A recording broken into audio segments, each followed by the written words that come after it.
जी जनाब, आज एक बार फिर आपकी खिदमत में हाज़िर हैं और आज थोड़ा थका हुआ हूँ। किसी जगह पे कोई एक लेक्चर का प्रोग्राम था, वो लेक्चर देकर मैं अभी-अभी घर पहुँचा।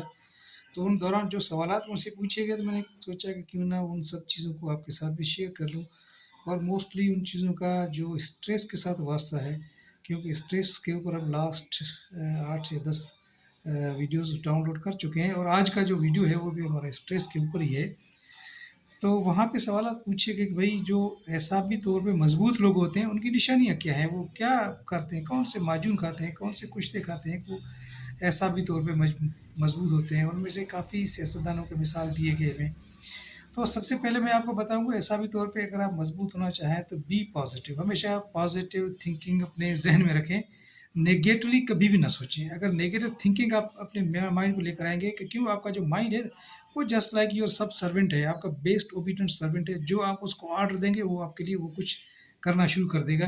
अगर आप उसको कहेंगे पॉज़िटिव चीज़ रख देंगे, तो वो पॉज़िटिव चीज़ों के जो है लाइन लगा देगा आपके सामने, बिल्कुल इस तरह जिस तरह चैट जीपीटी को या जेमिनी को हम कोई ऑर्डर दे देते हैं। ये तो प्रैक्टिकली प्रूव हो चुका है, तो वो हमारे सामने हज़ारों चीज़ें आके रख देती है कि भाई कौन-सी चाहिए और मज़ीद हमसे पूछता है वो कि आप क्या चाहते हैं? इसको मैं और मज़ीद इम्प्रूव करूँ और मज़ीद इम्प्रूव करूँ, जितनी बार आप कहेंगे, वो करीब आपको करके दे देगा। तो your mind works just like a G ChatGPT की तरह से ही आपका माइंड भी काम करता है।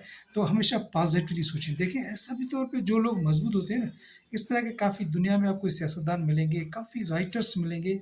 करबला का मिसाल तो आपके सामने है कि दुनिया उन दिनों में कह रही थी कि इमाम हुसैन को यज़ीद के साथ कंप्रोमाइज़ करना चाहिए, मगर देखिए उसका वो ऐसा भी तो इतना मज़बूत था। जब करबला के मैदान में जो बंदा यज़ीद के लश्कर के सामने लड़ने के लिए जा रहा था, तो उनकी हिम्मत इतनी थी कि वो खुशी-खुशी जा रहा था।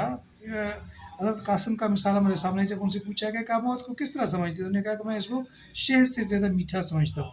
या आजकल ईरान का जो मसला चल रहा है, देखिए ईरान के लोगों से जब पूछा जाता है कि भई, वो कहते हैं कि भई हमें शहादत के लिए ज़रिया चाहिए, बस हमें छोड़ दें, हम जाके शहीद हो जाएँ। तो ये इसलिए कि वो पॉज़िटिव थिंकिंग है जिसने उनके एहसाब को इतना मज़बूत किया कि वो मौत को भी अच्छा समझ रहे होते हैं कि उनको यकीन होता है कि हमें मरने में हमारी जो है ना कोई नुकसान नहीं है, फ़ायदा ही हमें है।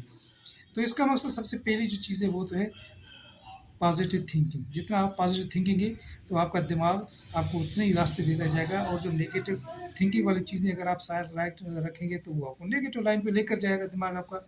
और लाइन में काफ़ी चीज़ें चैट जीपीटी आपको दे देगा, भई क्या करना चाहते हैं? ये करें, ये करें, ये करें, वो करें। तो आपको हमेशा पॉज़िटिव थिंकिंग अडॉप्ट करना चाहिए, अगर आप चाहते हैं कि मैं ऐसा भी तौर पे मज़बूत हूँ। क्योंकि कहते हैं ना, एक झूठ बोलने के बाद उस झूठ को छुपाने के लिए आपको 10 झूठ और बोलने पड़ते हैं। तो बेहतर नहीं है कि वो 10 झूठ बोलने से आप एक सच बोलें, जो पॉज़िटिव है आपका।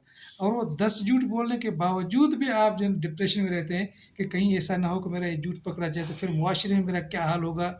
लोग मेरे लिए क्या कहेंगे? जो पहले हम डिस्कस कर चुके हैं कि सेंस जो पैदा होता है गिल्टी का और गलत होने का, तो वो आपको डिप्रेस कर देता है। तो ऐसा भी तो मज़बूत रहने के लिए, स्ट्रेस से बचने के लिए आपको अपने ज़हन में पॉज़िटिव थिंकिंग लानी पड़ेगी। आप ऑलवेज़ पॉज़िटिव सोचें, पॉज़िटिव सोचें, positive. Do not bring in A negative think in your mind.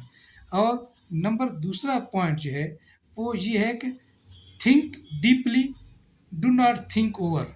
मतलब ओवर थिंकिंग आपके लिए ख़राब है। जितना आप ज़्यादा सोचेंगे, उतने आपके सामने दरवाज़े ज़्यादा खुलते जाएँगे, कुछ नेगेटिव होंगे, कुछ पॉज़िटिव होंगे, बम्बार्डमेंट ज़हन आपके ऊपर करना शुरू कर देगा, तो फिर आपके लिए बड़ा मसला होगा कि उसको किस तरह से हैंडल करें। तो डीपली सोचें, जिस मसले के ऊपर आपको सोचना है, डीपली सोचें। जिस तरह से कायदे-आज़म का एक कॉल है, think 1000 times before doing, once decided must be committed. जब आपने 1000 मर्तबा सोचा, उसके बाद एक डिसाइड कर लिया, तो उसके ऊपर कमिटमेंट दिखाते हैं। जो मैंने आपको पॉजिटिव थिंकिंग बताया, करबला का मिसाल दे दिया, या कुछ ऐसे राइटर दुनिया में देखें, या जो हमारे हदीस के बुक्स हैं, जिनके राइटर्स हैं, उन्हों का देखें। उन्होंने पूरी ज़िंदगी जेल में गुजरी है, उनके जो डेड बॉडीज़ हैं वो जेलों से निकले। क्यों निकले? कि उन्होंने जो सोचा था, वो कह रहे थे कि हम सही कर रहे हैं, हम गलत नहीं हैं। इसीलिए वो असाबी तौर पे मजबूत थे। तो think deeply, not over thinking, दूसरा पॉइंट ये। तीसरा पॉइंट ये कि जो आप करने जा रहे हैं, जब आपने प्रोएक्टिव पॉजिटिव थिंकिंग की है, उसके बाद डीप थिंकिंग करके किसी कंक्लूजन पे पहुंचते हैं जब आप जिन चीज़ों के ऊपर, तो ये आप तजर्बा होता है, इसको आप शेयर करें लोगों के साथ। जितना ज़्यादा आप पॉजिटिव चीज़ें शेयर करेंगे, उतनी आपकी पॉजिटिवनेस में इजाफा होगा, आप पॉजिटिव बनते बनते जाएंगे। अगर नेगेटिव सोच प्रीच करते रहेंगे तो नेगेटिव चीज़ें आपके ऊपर हावी होने लग जाएंगी, तो फिर आप लोग कहते हैं कि ये गलत सोहबत में आ गया, गलत चीज़ों में आ गया। उसके अलावा मैं आपको ये कहूँगा, be positive, be positive, be positive, there is no any other way to come out from the stress. उम्मीद है कि आपको ये बात समझ में आ गई। अगर आपको मेरा ये वीडियो अच्छा लग रहा है तो कमेंट सेक्शंस में आप अपने कमेंट्स ज़रूर डालें, इसको सब्सक्राइब करें, इसको शेयर करें। आप जितने कमेंट्स ज़्यादा देंगे, मुझे आपको जवाब देने में उतनी आसानी होगी। इसमें से मेरे नॉलेज में भी इजाफा होगा, क्योंकि मैं जब भी किसी जगह पर लेक्चर देने जाता हूँ तो मैं सबसे पहले उनको यही कहता हूँ, भाई देखें, मैं यहाँ से आपसे कुछ ना कुछ सीख कर जाता हूँ हमेशा। हर लेक्चर में, हर प्रोग्राम में कुछ ना कुछ सीख कर जाता हूँ।